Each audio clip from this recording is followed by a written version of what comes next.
भारत माता की, भारत माता की, भारत माता की, वंदे वंदे वंदे।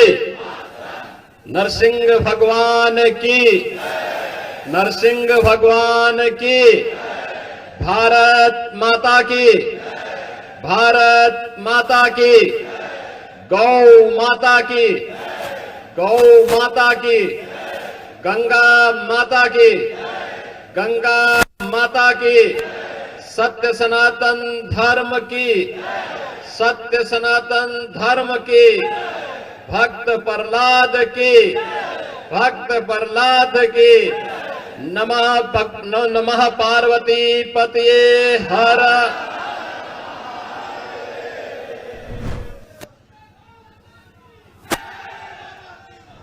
राष्ट्रीय स्वयंसेवक संघ के प्रांत संचालक डॉक्टर महेंद्र अग्रवाल जी, गोरक्ष प्रांत के प्रांत प्रचारक मान्य श्री रमेश जी, गोरखपुर महानगर के दक्षिण भाग के संचालक मान्य श्री ओम जालान जी, होलिका उत्सव समिति के अध्यक्ष श्रीमान मनोज जालान जी,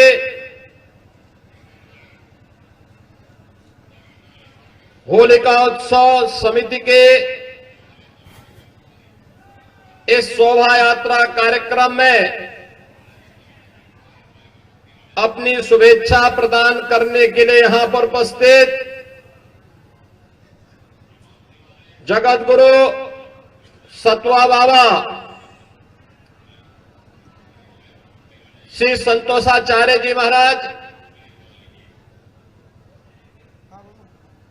कालीबाड़ी के श्री महंत श्री रविंद्र दास जी महाराज, माननीय सांसद श्री रवि किशन जी, महापौर डॉक्टर मंगलेश श्रीवास्तव जी, राष्ट्रीय स्वयंसेवक संघ के सह विभाग संचालक श्रीमान आत्मा जी, होलिका उत्सव समिति के सभी पदाधिकारीगण, हजारों की संख्या में इस आयोजन में उपस्थित गोरखपुर के सभी उपस्थित बहनों और भाइयों, आज होली का पावन पर्व है और ये हमारा सौभाग्य है कि होली का जो संदेश है परस्पर सद्भाव के साथ आपसी मतभेदों को भुला करके एक समरस भाव के साथ हम इस आयोजन का हिस्सा बने और होलिका उत्सव समिति के इस आयोजन में जब मुझे आप सबके साथ इस आयोजन का हिस्सा बनने का अवसर प्राप्त हुआ है, मैं आप सभी को, पूरे प्रदेशवासियों को होली की पावन पर्व की हृदय से बधाई देता हूं, प्रदेशवासियों के प्रति अपनी शुभकामनाएं व्यक्त करता हूं। बहनों और भाइयों, पर्व और त्योहारों की ऐसी परंपरा दुनिया के पास किसी भी अन्य देश में, किसी भी अन्य जाति मत या मजहब के पास नहीं, जितनी समृद्ध परंपरा सनातन धर्म के पास है।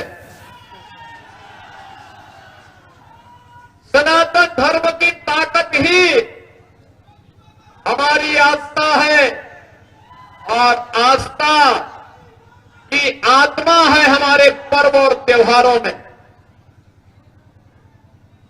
इन पर्व और त्योहारों के माध्यम से ही भारत आगे बढ़ता है।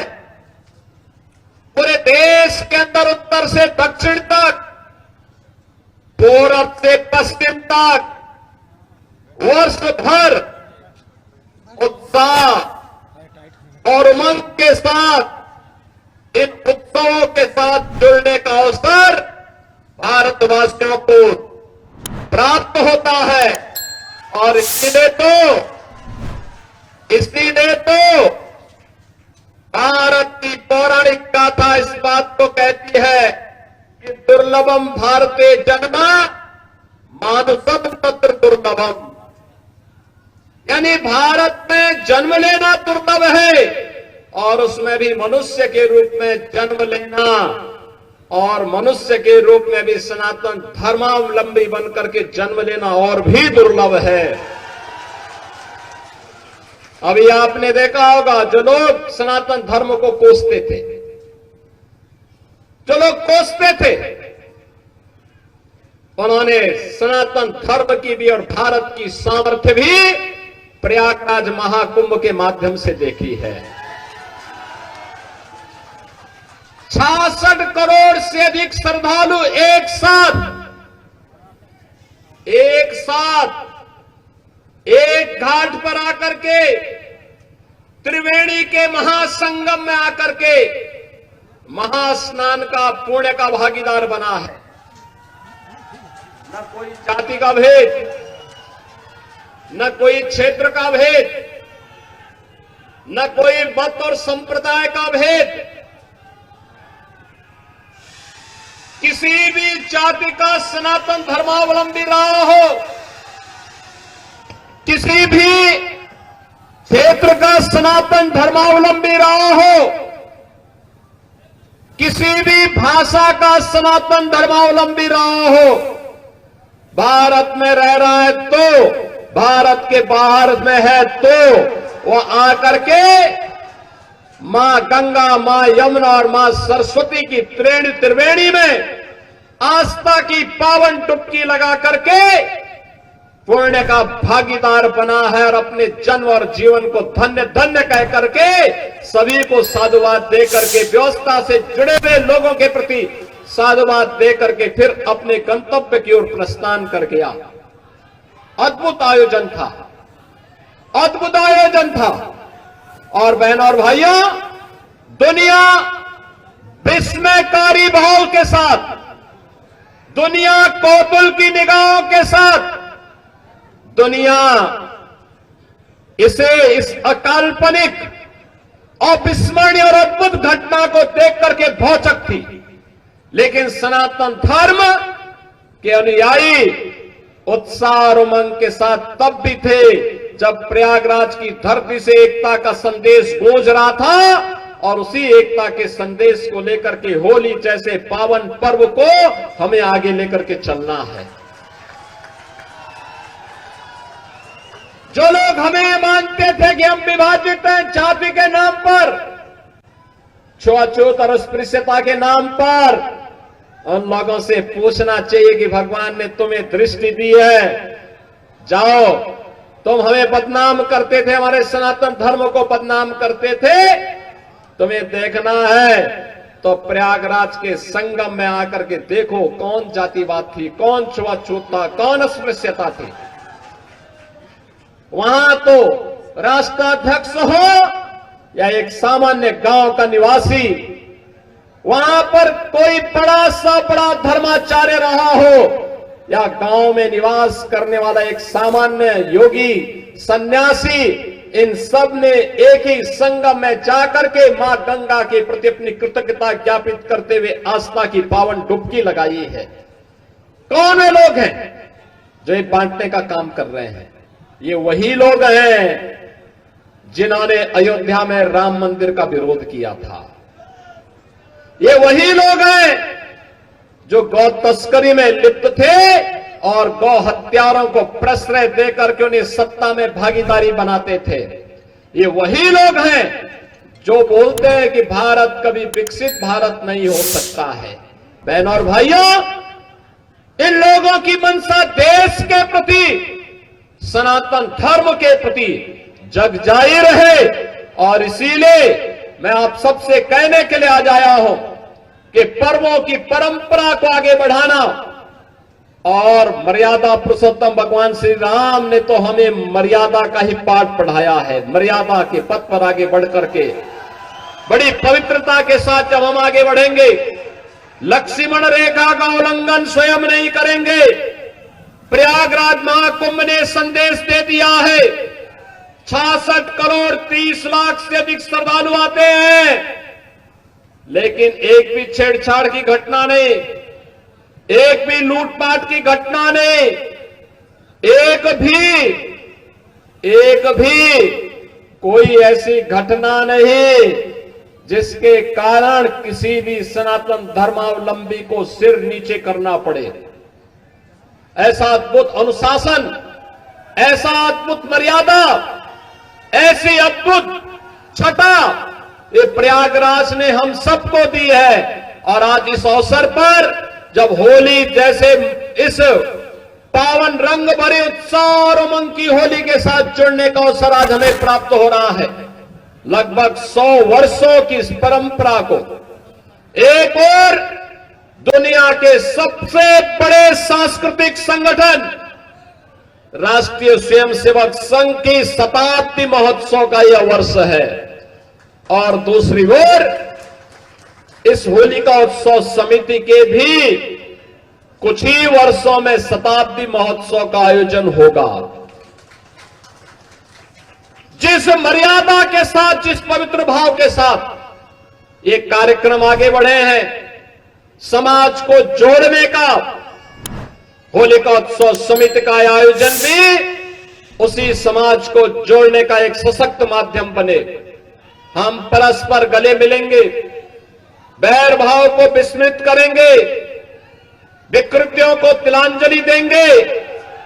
कल आपने होलिका दहन का कार्यक्रम करके साबित किया है, हजारों वर्षों की इस परंपरा के साथ जुड़ करके, कि अगर हमारा कोई किन्हीं कारणों से कोई अहंकार आ गया, कोई छल और छद्म का भाव हमारे मन में आ गया, हम उसे तिलांजलि दे करके पूरी तरह उसको भस्म करने का काम करेंगे, जैसे होलिका दहन के कार्यक्रम के माध्यम से किया गया।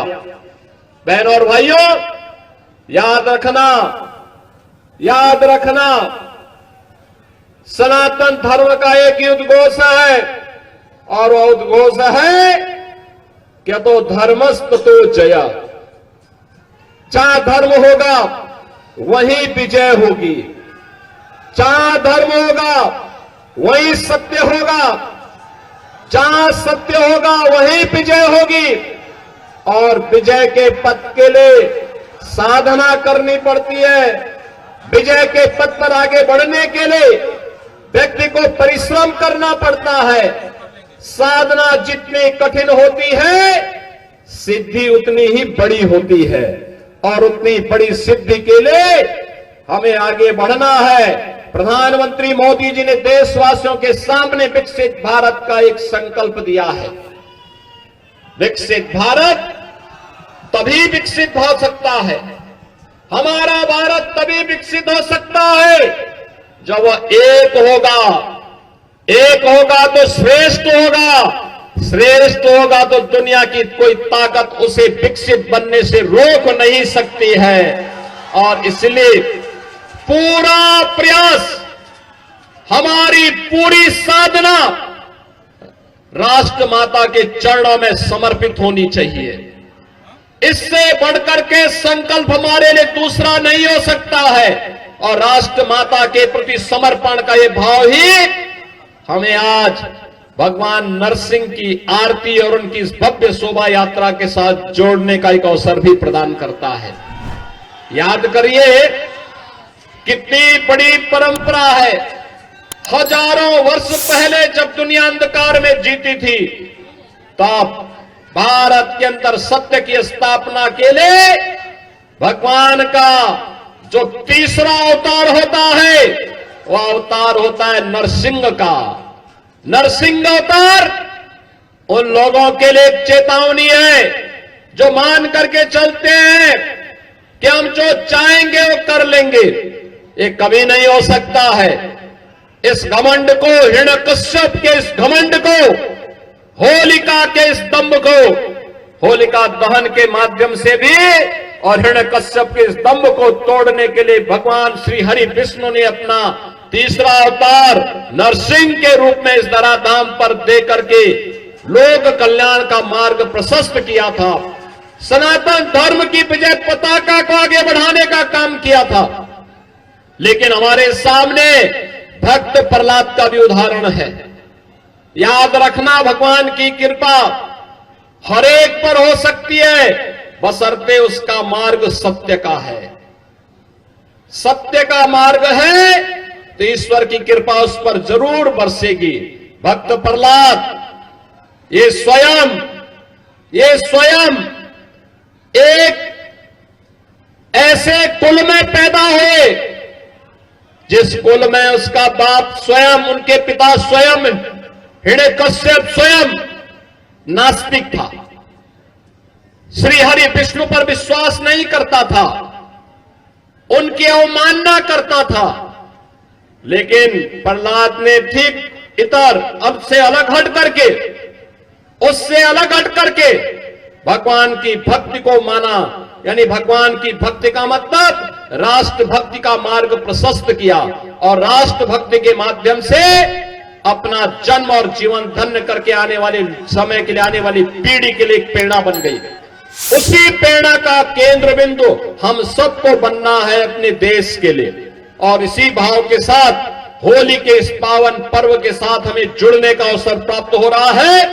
आज के इस अवसर पर मैं आप सभी नागरिकों को, पूरे प्रदेशवासियों को होली की बधाई देता हूं। होली के संकल्प के साथ जोड़ने का आह्वान भी करता हूं। होली का एक ही संदेश है, होली का एक ही संदेश है कि एकता से ही अखंड रहेगा ये देश।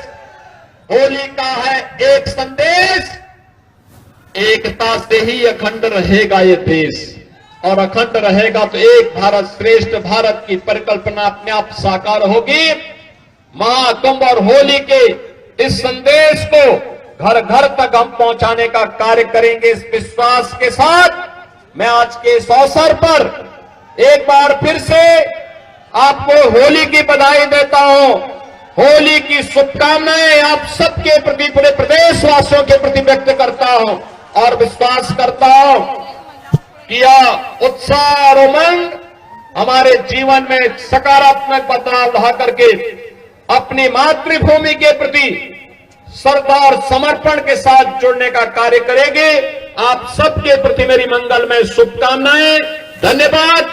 जय जय श्री राम, जय जय श्री राम, जय जय श्री राम। लेटेस्ट खबरों के लिए लाइक, फॉलो और YouTube पर सब्सक्राइब करें, बेल आइकन दबाएं, साथ ही विजिट करें swadeshlive.com पर।